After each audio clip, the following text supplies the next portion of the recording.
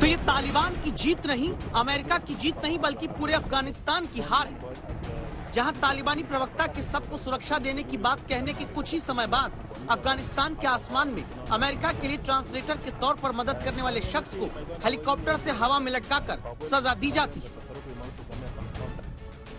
Kabul airport पर जहां भीतर तालिबान कदम भी नहीं रख सकता था, अब वहां पर तालिबान की बद्री 313 यूनिट के आतंकी पहुंच चुके हैं। पुरानी पश्तूनी पोशाक वाले तालिबानी आतंकियों से अलग ये दहशत की वो यूनिट है जिनके सिर पर पगड़ी नहीं बल्कि नाइट विजन डिवाइस वाले हेलमेट है, जिनके हाथों में अब AK-47 नहीं बल्कि अमेरिका की घातक M14 असॉल्ट राइफल है, बुलेट प्रूफ जैकेट है, अमेरिकी फौज जैसा बॉडी आर्मर और पैरों में कॉम्बैट शूज हैं। हालांकि इस तरह के वीडियो तालिबान दिखाकर ये साबित करना चाहता है कि उसने किसी कबीले या आतंकी संगठन को नहीं बल्कि विश्व शक्ति कहे जाने वाले अमेरिका को डेडलाइन देकर अफगानिस्तान से बाहर किया है। वो अमेरिका जो अब खुद तालिबान को ही अपना कैरेक्टर सर्टिफिकेट दुनिया से पाने की छूट दे रहा है। Every step we take will be based not on what a Taliban-led government says, but what it does to live up to its commitments. The Taliban seeks international legitimacy and support. Our message is any legitimacy and any support will have to be earned.